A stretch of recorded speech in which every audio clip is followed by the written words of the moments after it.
بندہ کہتا ہے پتہ نہیں میرے کام ہی سیدھے نہیں ہوتے، نہ بیماریاں دور ہوتی ہیں، نہ پریشانیاں دور ہوتی ہیں، نہ روزی میں برکت ہوتی ہے۔ تم نے روزی دینے والے کو ہی ناراض کیا ہوا ہے، شفا دینے والے ہی تم سے ناراض ہے، جس نے عطائیں کرنی ہیں اسی کو تم نے ناراض کر دیا ہے۔ ارے اس کی رضا والے کام تو کرو، پھر دیکھو وہ کیسے رحمت کے دروازے کھولتا ہے۔ کتنے ہی گناہ کیوں نہ ہو جائیں، کتنی خطائیں کیوں نہ ہو جائیں، اس کی بارگاہ میں اگر گر گڑایا جائے تو وہ خاص کرم فرماتا ہے، وہ آتے عذاب ڈال دیتا ہے، وہ رحمت کی برکھا برساتا ہے۔ مگر پرابلم یہ ہے کہ آج ہم اللہ کی بارگاہ میں سر نہیں جھکاتے، اس سے سچی توبہ نہیں کرتے، اس سے دوستی نہیں کرتے۔ گناہ ہو گئے نا، مگر وہ کریم ہے، وہ رحیم ہے، اس سے مانگ لے معافی، مگر سچی معافی مانگے۔ یہ توبہ نہیں ہے کہ یا اللہ میری توبہ، یا اللہ میری توبہ، اور پھر دوسرے گناہوں کے پلان باقی ہیں۔ نہیں، سچی توبہ کہ اب نہیں کروں گا۔ جتنے گناہ ہیں وہ کریم کرم فرمائے تو ایک باری میں معاف فرما دیتا ہے۔ کتنی خطائیں ہیں مگر وہ رب پھر بھی روزی دے رہا ہے، پھر بھی کھانا دے رہا ہے، پھر بھی سانسیں دے رہا ہے، پھر بھی ہم آنکھیں حرام دیکھتی ہیں مگر وہ اندھا نہیں کر رہا، ہمارے ہاتھ غلط کام کرتے ہیں مگر وہ ہاتھ واپس نہیں لے رہا، پیر گناہوں کی طرف جا رہے ہیں مگر وہ لنگڑا نہیں کر رہا۔ لیکن اس کا مطلب یہ نہیں کہ ہمیں جواب نہیں دینا۔ قرآن ہی میں رب نے فرمایا یومئذ تحدث اخبارہا، ایک دن آئے گا کہ یہ زمین اپنی خبریں دے گی۔ اور ایک اور جگہ قرآن کیا فرماتا ہے، ثم لتسألن یومئذ عن النعیم، ایک دن آنا ہے جس دن تم سے ایک ایک نعمت کے بارے میں سوال ہوگا، کیسے جواب دیں گے؟ اے دن رات گناہوں میں گزارنے والوں، اے نمازیں قضا کرنے والوں، اے نشہ اور شراب استعمال کرنے والوں، اے حرام روزی کمانے والوں، اے مسلمانوں کے دل دکھانے والوں، ماں باپ کی نافرمانی کرنے والوں، خدا کے واسطے سوچو اللہ کی بارگاہ میں کیسے پیش ہو سکیں گے؟ وہ کریم ہے، اس سے معافی مانگ لو، سچی توبہ کر لو۔ حدیث پاک میں آتا ہے التائب من الذنب کمن لا ذنب لہ، گناہوں سے توبہ کرنے والا ایسا ہے جیسا اس نے گناہ کیا ہی نہیں ہے۔ ایسا کریم مالک، اتنا رحیم مالک، پھر بھی اسے ناراض کرے۔ تو آج پہلا سبق، پہلا مدنی پھول تو اس بیان کا یہ دیجئے کہ ہم اپنے رب کی نافرمانی نہیں کریں گے، سچی توبہ کر لیں۔ ہاں، سچی توبہ کر لیں۔ اور اللہ کریم ہے، اتنا رحیم ہے، وہ اپنے بندوں پر اب اس کی ماں سے 70 گنا زیادہ مہربان ہے۔ اب معافی مانگے وہ معاف فرما دے گا، اور پھر آئندہ گناہ نہ کریں، نمازوں کی پابندی کریں، حرام کاموں سے اپنے آپ کو بچائیں، پھر دیکھیں آپ کی مشکلیں کیسے آسان ہوتی ہیں۔ اللہ کے نیک بندوں پر امتحان آتا ہے مگر وہ اللہ پر بھروسہ رکھتے ہیں۔ مچھلی کے پیٹ سے بھی زندہ واپس آ گئے حضرت یونس علیہ السلام۔ تو اگر آپ بھی کسی مشکل میں ہیں نا، پریشانی میں ہے، تو ہمت نہ ہاریں، اللہ پر بھروسہ رکھیں۔ پرابلم یہ کہ ہمارا رب پر بھروسہ ہی ختم ہو گیا۔ سب پر بھروسہ ہے، رب پر بھروسہ نہیں ہے۔ باقی دنیا والوں کی بات مانتے ہیں، یار فلاں منسٹر تو فلاں پیسے والا، فلاں عہدے دار رابطے میں ہوگا تو مسئلہ حل ہو جائے گا۔ نہیں میرے پیچھے اسلامی بھائیوں، جس کے ساتھ رب کی رحمت ہوگی اس کے سارے مسئلے حل ہو جانے ہیں۔ ان اللہ مع الصابرین، اللہ قرآن میں فرماتا ہے اللہ صبر والوں کے ساتھ ہے۔ تو صبر کر لو، اللہ کی رحمت ساتھ ہو جانی ہے نا، تو اللہ پر بھروسہ کریں۔ پرابلم یہ ہے کہ آج اللہ پر بھروسہ نہیں رہا۔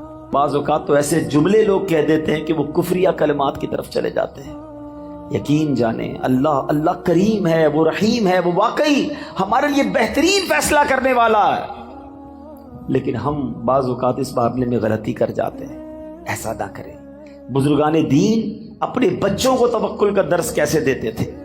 ایک بزرگ کے بارے میں آتا ہے، ان کا نام ہے احمد بن حرب رحمۃ اللہ تعالی علیہ۔ آپ نے ایک بار اپنے بچے کو یہ ٹریننگ دی کہ بیٹا جب بھی کھانا کھانا ہونا تو یہ گھر میں بڑی سی محراب ہے، ادھر جا کر دعا کرنا کہ یا اللہ مجھے کھانا دے دے، تو میں روز یہاں سے کھانا مل جائے گا۔ اور اپنی زوجہ سے کہا کہ ایسا کرو کہ روزانہ بچہ جب دعا کرے تو محراب میں پیچھے سے کھانا رکھ دینا، تاکہ بچے کی بچپن سے ٹریننگ ہو کہ اللہ سے مانگنا ہے، اللہ پر بھروسہ رکھنا ہے، روزی دینے والے جو ہے وہ رب ہے۔ ایسے ہی ہونے لگا، وہ بچہ دعا کرتا، ان کی زوجہ کھانا رکھ دیتی، وہ بچہ کھانا کھا لیتا۔ ایک دن کیا ہوا کہ ان کی زوجہ کہیں کام میں مصروف ہو گئی اور لیٹ ہو گئی، کھانے کا وقت ہو گیا، دوڑتی بھی گئی، دیکھا بچہ اس محراب کے پاس بیٹھا اور کھانا کھا رہا ہے۔ کہ بیٹے کھانا کہاں سے آیا ہے؟ کہ جہاں سے روز آتا ہے، اللہ روز دیتا ہے، آج بھی اللہ نے دیا ہے۔ اب وہ واپس آئیں اپنے شوہر کے پاس کہ حضور یہ تو کمال ہو گیا، میں نے تو کھانا نہیں رکھا۔ حضرت احمد بن حرب رحمۃ اللہ تعالیٰ فرماتے مجھے اسی دن کا انتظار تھا، اب تمہیں کھانا نہیں دینا، اب اللہ کی رحمت سے اسے خود ہی ملتا چلا جائے گا۔ یہ وہ لیول آف توکل ہے جو ہمارے بزرگوں میں ہوا کرتا تھا۔ حضرت ابراہیم علیہ السلام کو جب آگ میں ڈالا جا رہا تھا، یہ بھی قرآنی واقعہ، قرآن پڑھے تو پتہ چلے نا، حضرت ابراہیم کو جب آگ میں ڈالا جا رہا تھا، حالانکہ معلوم ہے کہ اتنی بڑی آگ ہے جو کبھی جلائی نہیں گئی ہے، آسمان تک شعلے ہیں، جبریل امین آتے ہیں، کہتے حضور آپ حکم کریں، ابھی میں بارش کا فرشتے کو کہتا ہوں پانی برسائے گا، آگ بجھ جانی ہے۔ فرمایا نہیں، میرا رب دیکھ رہا ہے، اگر وہ چاہے گا تو بچا لے گا، اور اس کی اگر رضا اس میں ہے کہ میں آگ میں چلا جاؤں تو میں راضی ہوں۔ ہاں وہ پنجابی شاعر کہتے ہیں نا، جے سونا میرے دکھ وچ راضی، میں سکھ نوں چلے پاواں، یہ لیول آف توکل تھا نا۔ اچھا پھر جب آپ کو آگ میں پھینک دیا گیا تو پھر جبریل امین آئے، کہا ٹھیک ہے آپ ہم سے مدد نہیں مانگ رہے، اللہ سے تو مانگ لیں، اللہ کو تو پکار لیں۔ فرمایا مالک دیکھ رہا ہے، اگر اس کی رضا ہوئی تو اس نے بچا لینا ہے۔ اور ایسا ہی ہوا کہ جب حکم الہی ہوتا ہے تو وہ آگ جس میں آپ ایک روایت کے مطابق 40 دن رہتے ہیں، آپ کا بال بھی بیکا نہیں ہوتا ہے۔ شاعر مشرق ایسے ہی تو نہیں کہتے نا، آج بھی ہو ابراہیم سا ایمان پیدا۔ اصل مسئلہ یہ ہے ہمارا وہ ایمان کا لیول بہت ڈاؤن ہو گیا، اللہ پر وہ بھروسہ ہی نہیں رہا۔ اگر آج بھی ہو ابراہیم سا ایمان پیدا، آگ کر سکتی ہے انداز گلستاں پیدا۔ آج بھی آگ باغ بن جائے گی، لیکن وہ لیول آف یقین، اللہ پر بھروسہ ہی نہیں ہے۔ ہم دعا بھی کرتے تو یہ سوچ کر پتہ نہیں پوری ہوگی کہ نہیں ہوگی، پھر کدھر سے پوری ہوگی؟ بھروسہ کرو اپنے مالک پر، وہ سب سے بڑا کارساز ہے، وہ عطا فرمانے والا، اس نے وعدہ کیا ہے ادعونی استجب لکم، مجھ سے مانگو میں تمہیں عطا کروں گا۔ سب سے مانگتے ہیں، رب سے نہیں مانگتے۔ سب پر بھروسہ ہے، رب پر بھروسہ نہیں۔ حضرت یونس کو مچھلی کے پیٹ میں بھی بھروسہ تھا، کہتے اللہ مجھ سے غلطی ہو گئی، تیرے سوا کوئی اور نہیں پاکی بیان کرنے کے لائق، لا الہ الا انت سبحانک انی کنت من الظالمین۔ اللہ نے مچھلی کے پیٹ سے رہائی عطا فرما دی۔ تم تھوڑی مشکل میں شکوے کرتے ہو، تھوڑی پریشانی میں شکوہ شکایت کرنے لگ جاتے ہیں۔ نہیں میرے بیچ سے اسلامی بھائی، اور ایک یہ حضرت ابراہیم کے واقعے سے ایک اور بات بھی سیکھنے کو ملتی ہے، ہر بات جو ہے نا وہ دماغ سے نہیں فیصلہ کیا جاتا۔ ہاں کچھ لوگ کیلکولیٹر پہ چل رہے ہوتے ہیں، یار زکوٰۃ دیں گے تو پیسے کم ہو جائیں گے، اور صدقہ دیں گے تو اور کم ہو جائیں گے۔ ہر چیز حساب کتاب اور دماغ سے نہیں ہوتی ہے، کچھ فیصلے دل سے بھی کیا کرو۔ عقل والوں کے نصیبوں میں کہاں ذوق جنون، ہاں عقل والوں کے نصیبوں میں کہاں ذوق جنون، عشق والے ہیں جو ہر چیز لٹا دیتے ہیں۔ یہ جو چھلانگ لگائی گئی تھی نا آگ میں، قرآنی جو واقعہ حضرت ابراہیم نے، یہ فیصلہ کیسے ہوا ہے؟ کیا خوبصورت بات شاعر لکھتے ہیں، فرماتے بے خطر کود پڑا آتش نمرود میں عشق نے چھلانگ لگائی تھی، دماغ اور عقل کا کام نہیں تھا ادھر۔ عقل تو کہتی تھی جل کے راکھ ہو جاؤ گے، مگر عشق کے فیصلے نرالے ہوتے ہیں۔ بے خطر کود پڑا آتش نمرود میں عشق، عقل تھی محو تماشائے لبے بام، ابھی عقل تو ادھر ہی سوچ رہی تھی، عشق نے اپنا کام کر دیا۔ اللہ کرے وہ ایسا عشق رب سے نصیب ہو جائے، ایسا توکل نصیب ہو جائے، جب راہ خدا میں خرچ کرنے کی باری آئے تو عقل کہتی نہیں خرچ کرو کم ہو جائیں گے، عشق کہتا ہے جس نے دیا ہے وہ اور عطا فرمائے گا۔ اس کے نبی کا وعدہ ہے، خدا کی قسم کھا کر میرے آقا فرماتے ہیں اللہ کی راہ میں خرچ کرنے سے مال کم نہیں ہوتا، میرے آقا نے فرمایا یقیناً کم نہیں ہوتا ہے۔ یہ وہ لیول ہے اللہ اور اس کے رسول سے محبت کا جو ہمیں سیکھنا، اور یہ قرآن سکھا رہا ہے۔ اللہ پر بھروسہ کیجئے، آپ جتنی بھی بڑی مشکل میں، اگر میرا کوئی بھائی یہاں بیٹھا ہے، بیمار بیٹھا ہے، قرض دار بیٹھا ہے، بے روزگار بیٹھا ہے، بے اولاد بیٹھا ہے، ٹینشن میں ہے، اور اس کو لگتا ہے کہ یار اب تو ایسا پھنسا ہوں کہ یہاں سے نکل نہیں سکوں گا۔ اچھا زندگی میں کبھی کبھی ایسا موڑ آتا ہے، ٹھیک ہے، کہ بندہ ایک لیول پر آ کر کہتا ہے یار اتنا قرضہ ہو گیا، یہ تو میں دے ہی نہیں سکوں گا، اتنی بڑی پرابلم آ گئی، ایسی بیماری، ایسی ڈیفیکلٹی، اتنی مشکل، میں یہاں سے نہیں نکل سکوں گا، میری زندگی ختم۔ اس کو لگتا ہے آگے دیوار ہے، اور یہ وہ لیول ہوتا ہے کہ جس کے پاس یہاں جا کر توکل نہیں ہوتا نا، تو دو پرابلم ہو جاتے ہیں۔ یا تو بندہ ڈپریشن کا شکار ہوتا ہے یا پھر خودکشی کرتا ہے۔ ایسی خودکشی نہیں کرتے لوگ، ان کو لگتا ہے ختم، اب کچھ نہیں ہو سکتا۔ یہی وہ بے وقوفی ہے، یہی وہ اللہ پر بھروسے کی کمی ہے۔ میں آپ کو ایک ایگزامپل دیتا ہوں، میں نے کئی بیانات میں یہ ایگزامپل دی ہے۔ آپ کے گھر میں چونٹیاں آپ نے دیکھی ہوں گی نا، چونٹیاں جا رہی ہیں لائن لگا کر، اور آگے آپ ان چونٹیوں کی لائن جو جا رہی ہے اس کے آگے ایک سیب رکھ دیں، چونٹیاں کیا کریں گی؟ رک جائیں گی، کیونکہ ان کے لیے تو وہ سیب ایک پہاڑ ہے نا۔ کیا چونٹیاں سیب ہٹا لیں گی؟ نہیں ہٹا سکیں گے، ان کے لیے تو بہت ہیوی چیز ہو گئی نا، بہت بڑی چیز ہو گئی۔ چونٹیاں رک جائیں گی، یا تو راستہ بدل لیں گی یا واپس چلی جائیں گی۔ اب آپ اس سیب کو اٹھا لیں تو کیا ہوا؟ راستہ کلیئر ہو گیا نا۔ آپ کے لیے کیا تھا؟ یہ جواب تو دو۔ چونٹی کے لیے کیا تھا؟ پہاڑ۔ آپ کے لیے کیا تھا؟ سیب۔ آپ نے سیب اٹھایا، جیب میں رکھ لیا، چونٹی کا راستہ کلیئر ہو گیا۔ میری بات ذرا تسلی سے سننا، جو مشکل تمہارے سامنے ہے نا اس وقت، وہ تمہارے لیے پہاڑ ہے، میرے رب کے لیے کچھ نہیں ہے۔ ان اللہ علی کل شیء قدیر، وہ قادر ہے، وہ کن فرمائے فیکون ہو جاتا ہے۔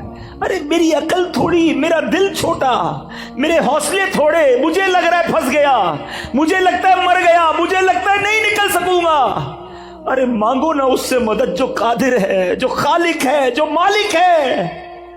وہ تو حکم فرمائے تو چیزیں بہتر ہو جاتی ہیں۔ ہم نے دیکھا ہے ڈاکٹر کہتے ہیں کینسر کے اس سٹیج پر ہے کہ یہ نہیں بچ سکے گا، 15 دن رہ گئے، اور جب اللہ نے صحت دیتی ہے تو ڈاکٹر حیران ہوتے کون سی رپورٹ تھی پہلے والی، یہ تو بندہ بالکل کلیئر ہو گیا ہے۔ اللہ اپنی قدرت کے نظارے اب بھی دکھاتا ہے۔ بھروسہ چاہیے، یقین چاہیے۔ ہمارا پرابلم یہی ہے، ہم رب سے بھروسہ توڑ بیٹھے ہیں۔ مانگو نا اس سے۔ ایک اور آج کنفیوژن دور کر دیتا ہوں، ایک اور مشکل آج دور کر دیتا ہوں۔ مسئلہ یہ ہوتا ہے، لوگ کہتے ہیں یار ہم نے تو مسجد میں بھی دعا کی، کعبے کے سامنے بھی جا کے دعا کی، مزار پہ جا کے بھی دعا کی، روزے رکھ کے افطار کے وقت بھی دعا کی، تہجد پڑھ کے بھی دعا کی، ساڈا مسئلہ ہی حل نہیں ہوتا ہے۔ تم کہتے ہو اللہ سے مانگو، ہمارا تو مسئلہ ہی حل نہیں ہو رہا، ہمارا تو اولاد ہی نہیں مل رہی ہے، پیسے ہی نہیں بڑھ رہے، نوکری نہیں مل رہی، گھر کرائے کا اپنا گھر ہی نہیں ہو رہا، کیسے اللہ پر بھروسہ کروں؟ یہ وہ پرابلم ہے کہ جہاں جا کر بندہ رب سے دور ہونا شروع ہو جاتا ہے، جہاں اس کا رب سے بھروسہ ٹوٹنا شروع ہو جاتا ہے۔ اب سمجھو میری بات تسلی سے، آج کے اس بیان میں اپنے رب سے دوستی کر کے جانا، اپنے مالک سے محبت کر کے جانا۔ وہ خالق ہے میرا، وہ مالک ہے، وہ مجھے میری ماں سے زیادہ چاہنے والا ہے۔ سنو، جب دل میں یہ خیال آئے نا کہ اللہ میری سن نہیں رہا، اللہ کی طرف سے میرا کام نہیں ہو رہا، اس وسوسے کو جھٹک دینا۔ اب میں ایک اور ایگزامپل کے ذریعے آپ کو سمجھاتا ہوں۔ آپ کا چھوٹا بیٹا ہو، آپ کا چھوٹا بھائی ہو، اور وہ آپ کے سامنے بخار میں آئے، گلا اس کا خراب ہو، اور وہ رونے لگے کہ بابا جان مجھے آئس کریم کھانی ہے، ٹھنڈا شربت پینا ہے۔ بتاؤ آپ کھلاؤ گے اسے آئس کریم؟ شربت پلاؤ گے؟ وہ رو رہا ہے آپ کے سامنے، گر گڑا رہا ہے۔ اب آپ کا ایک دوست ساتھ بیٹھا ہے، کہتا ہے کیسے باپ ہو یار، بچہ رو رہا ہے، کھلا دو آئس کریم، کیوں نہیں پلا رہے شربت؟ آپ جواب کیا دو گے؟ میں والد ہوں، مجھے پتا ہے اس کو کب کیا دینا ہے، اس کو رونے دو، اگر میں نے ابھی اس کو آئس کریم کھلائی تو یہ اور بیمار ہو جائے گا۔ ٹھیک ہے؟ اب میری بات تسلی سے سنو، دل پر ہاتھ رکھ کے سنو۔ تم باپ ہو، تمہیں پتا ہے بیٹے کو کب کیا دینا ہے، میرے مالک کو نہیں پتا مجھے کب کیا دینا ہے؟ وہ نہیں دے رہا، یہی بہتر ہے میرے لیے، مانو اس کے فیصلوں کو۔ میں مانگ رہا ہوں اولاد دے دے، وہ نہیں دے رہا۔ کیا پتا ایسا بیٹا پیدا ہونا تھا جو مار کے مجھے ہی گھر سے نکال دیتا۔ آج اپنے رب پر بھروسہ لے کر جاؤ۔ حضرت یونس کا یہ قرآنی واقعہ کیا کمال کا بھروسہ سکھا رہا ہے۔ کبھی تصور تو کرو، اندھیری کال کوٹڑی ہوگی، مچھلی کے پیٹ میں ایک روشنی کی رمق نہیں آتی تھی، مگر وہ اللہ والے تھے، کہتے لا الہ الا انت سبحانک انی کنت من الظالمین۔ مولا میرا قصور ہے، تیرے سوا کوئی شان بیان کرنے کے لائق نہیں، تو ہی خالق، تو ہی مالک۔ ادھر تھوڑی سی آزمائش ہو، بندہ اللہ کی بارگاہ میں شکوے کرتا ہے، یا اللہ تو نے ایسا کیا، اللہ نے پیچھے کر دیا۔ کیسے جواب دو گے رب کو؟ اس نے جتنا دیا ہے کبھی سوچا ہے؟ اس کی نعمتیں معلوم ہیں؟ کبھی دیکھا ہے لنگڑے کو بغیر پیر کے کیسے جیتا ہے؟ کبھی دیکھا ہے اندھے کو؟ بغیر دیکھے کیسے جیتا ہے. کتنی بار شکر ادا کیا آنکھ کا, کتنی بار شکر ادا کیا پیر کا اور ہاتھوں کا اور زبان کا.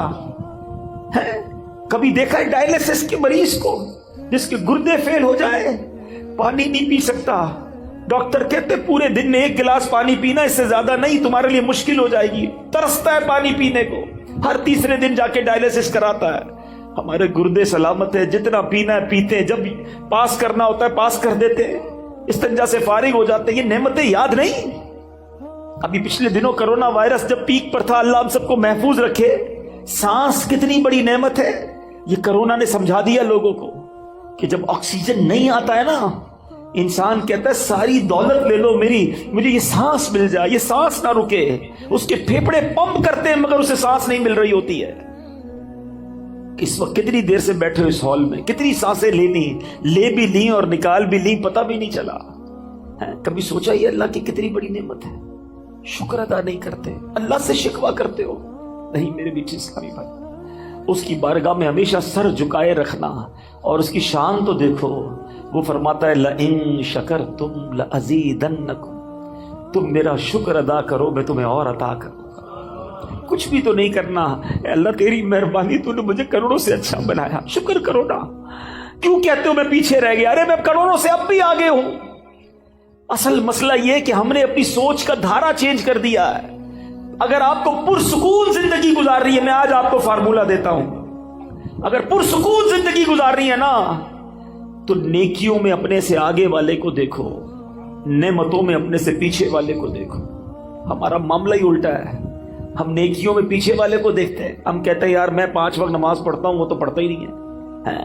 میں چلو رمضان میں روزے رکھتا ہوں, تھوڑے بہت چھوٹ جاتے ہیں, اس کے تو ایک بھی نہیں ہے. غلط آدمی کو دیکھ کر اپنے آپ کو سیٹسفائی کر رہے ہیں. اگر تم 5 وقت نماز پڑھتے ہو تو تہجد گزار کو دیکھو نا, کہ یار وہ تہجد پڑھتا ہے میں نہیں پڑھتا, وہ قرآن پڑھتا ہے میں نہیں پڑھتا, وہ تو ماشاءاللہ کاروبار کے ساتھ ساتھ دین کا کام بھی کر رہا ہے, میں نہیں کر رہا, میں کب کروں گا؟ اسے دیکھو نا جو تم سے نیکیوں میں آگے بڑھ گیا. مدنی قافلے میں جانے والے کو دیکھ کر کیوں خیال نہیں آتا کہ یہ راہ خدا میں 12 ماہ اور 30 دن کا سفر کر رہا ہے, میں سفر نہیں کر رہا. تمہیں یورپ جانے والا دیکھ کر پھر سونا شروع ہو جاتی ہے. کیوں؟ نیکیوں میں اپنے آگے والوں کو دیکھے, اور نعمتوں میں اپنے سے نیچے والے کو دیکھو. اگر تم غریب ہو, کرائے کے گھر میں رہتے ہو, تو سوچو بہت سارے لوگ جو جھونپڑیوں میں رہتے ہیں, روڈوں پہ سوتے ہیں, جیلوں میں پڑے ہوئے ہیں. اللہ نے مجھے الحمدللہ اپنا گھر تو دیا, چھت تو دی ہے نا. کبھی پسند کا کھانا نہیں ملتا تو کہتے ہو پیچھے رہ گیا. کئی لوگ ایسے جو 2 دن تک کھانا نہیں کھا سکتے, مانگ کر کھاتے ہیں. اللہ نے ایسا تو نہیں بنایا نا. کروڑوں سے اچھے ہم اس وقت بھی, کروڑوں سے اچھے. اپنی اوقات پتہ کرنی ہو نا, تو پیر محل میں بھی کوئی ہاسپٹل ہوگا, کوئی بڑا ہاسپٹل ہو نا, اس کے ایمرجنسی وارڈ میں چلے جایا کرو, اور وہاں دیکھا کرو لوگ کیسی کیسی بیماریوں میں آ رہے ہیں. پھر تمہیں احساس ہوگا کہ صحت کتنی بڑی چیز ہے. ہر حال میں اللہ کا شکر ادا کریں. یہ قرآنی وعدہ یاد کر لو. میں دوبارہ کہتا ہوں قرآن پڑھیں, خدا کی قسم وہ خزانہ ہے قرآن, پڑھیں تو سیکھنے کو ملے گا نا. ہمیں شاید دنیا کی بہت ساری معلومات ہے, لیکن مسلمان ہونے کے باوجود قرآن کے بارے میں معلومات نہیں ہوتی. نہ قرآن پورا تجوید سے پڑھا ہوتا ہے, نہ ترجمہ پڑھا ہوتا ہے, نہ تفسیر پڑھی ہوتی ہے. مجھے ایک بات بتائیں, پہلے صبح اٹھتے تھے نا لوگ, اللہ رسول کا نام لیتے تھے, اچھا پہلے پھر اس کے بعد اخبار پڑھتے تھے. اب اٹھتے ہی فون اٹھاتے ہیں, پہلا کام, اور یہ دیکھتے ہیں کس کس کا میسج آیا ہے. جب تک ہمارے واٹس ایپ میسیجز, ہمارے جو بھی ہمیں پیغامات آئے, ہم سنتے نہیں, ہمیں چین نہیں آتا, کوئی اہم بات رہ نہ جائے. مجھے ایک بات بتاؤ, تمہارے دوست کا, تمہارے کاروباری ساتھی کا پیغام مس نہ ہو جائے, اس بات کا خیال ہے؟ اتنی عمر ہو گئی, اللہ کا پیغام قرآن تمہارے پاس آیا ہوا ہے, وہ پڑھ لیا, جان لیا رب نے کیا فرمایا ہے, اللہ نے ہمارے لیے کیا پیغام دیا ہے؟ کبھی سوچا آپ نے؟ قرآن تو ویسے ہی اللہ کا پیغام ہے, مگر خاص طور پر 89 آیتیں وہ ہیں جس میں اللہ نے براہ راست ڈائریکٹلی مجھ سے اور آپ سے بات کی ہے. اور کیا فرمایا؟ یا ایھا الذین آمنو, اے ایمان والو, اے ایمان والو. ہم ایمان والے ہیں نا, ہم سے بات ہوئی ہے. کیا ہم نے وہ 90 کے قریب آیتیں پڑھ لی؟ یہ اللہ نے کیا فرمایا, مجھ سے کیا بات کی ہے؟ میری فیملی کا, میرے دوستوں کا, میرے بزنس کولیگز کا پیغام ڈسٹرب نہ ہو, اس کا خیال ہے. اللہ نے قرآن میں ہمیں پیغام دیا ہوا ہے, ہمارے پاس ٹائم ہی نہیں ہے. مرنے کے بعد کیا ہم یہ جواب دے سکیں گے کہ یا اللہ ٹائم نہیں تھا اس لیے قرآن نہیں پڑھ سکا؟ خدا را قرآن سے دور نہ رہیں, پڑھیں قرآن کو, اتنا کچھ موجود ہے. اور حدیث پاک کا مضمون ہے وہ دل ویران ہے جس میں کچھ قرآن نہیں ہے. سوچو کہ ہمارے دل میں کتنا قرآن ہے, ہم کتنا قرآن پڑھتے ہیں. اب میں قرآن کا واقعہ سناتا ہوں. ایک مقصد یہ ہے کہ قرآن سے محبت بڑھے, قرآن پڑھنے کا ذہن بنے. قرآن سے دور رہ کر زندگی اچھی نہیں ہے. یہ قرآن, وہ دیکھیں نا ہمارے موبائل میں بہت سارے سافٹ ویئرز ہوتے ہیں اور روز کئی بار کھولتے ہیں, مگر جس دن میں اور آپ قبر میں جائیں گے نا ہمارے سارے سافٹ ویئر آف لائن ہو جائیں گے. بلکہ کچھ دوست کہیں گے یار کئی دن ہو گئے آن لائن نہیں ہوا, اور بعد میں پتہ چلے گا یہ بندہ تو خود ہی آف لائن ہو گیا ہے, خود ہی دنیا سے چلا گیا ہے. اس کا مطلب یہ ہوا کہ قبر میں جا کر سارے سافٹ ویئر آف لائن ہو جائیں گے, مگر جس نے قرآن کو تھاما ہوگا یہ قبر میں بھی آن لائن رہے گا, یہ قبر میں بھی تمہارے ساتھ جائے گا, قبر کا نور بنے گا. تو کیوں نہ روز کچھ نہ کچھ قرآن پڑھا جائے. تو آئیے نیت کر لیں, پہلی نیت تو یہ کر لیں کہ ہم روز کچھ نہ کچھ قرآن پڑھیں گے انشاءاللہ. اس کو سمجھنے کی بھی کوشش کریں گے. ہے نا دعوت اسلامی آپ کے پاس, بچوں کے مدرسے الگ تو بڑوں کے مدرسے الگ, آن لائن مدرسہ الگ. آپ پڑھنے والے تو بنے, ہر جگہ آپ کو فیسلٹی دعوت اسلامی دے رہی ہے کہ کسی طرح قرآن پڑھ لیں اور اسے سیکھ لیں. اور اب آتے ہیں اس بڑے ہی عجیب و غریب واقعے کی طرف, اور یہ واقعہ ہے حضرت یونس علیہ السلام کا. شہر تھا نینوا جس کی ہدایت کے لیے آپ کو بھیجا گیا. آپ نے اپنی قوم کو اللہ کی طرف بلایا. وہ لوگ شرک کرتے تھے, وہ اللہ پر ایمان نہیں لاتے, بت پرستی کرتے تھے. آپ نے بہت ان کو سمجھایا, اللہ کی طرف بلایا. وہ قوم ہدایت نہیں پاتی تھی, ایمان لانے سے انکار کر دیا, الٹا آپ کے سامنے سرکشی کرتے تھے. تو آخرکار آپ نے کہا کہ اے لوگو, اب اگر تم ایمان نہیں لا رہے تو سنو میں تمہیں عذاب کے بارے میں بتا رہا ہوں. اب تم پر عذاب آئے گا اور میں کوئی بات جھوٹی نہیں کرتا. اب قوم کے لوگوں نے مشورہ کیا کہ یہ بات تو کبھی جھوٹی کرتے نہیں ہیں, اب ان پر نظر رکھو.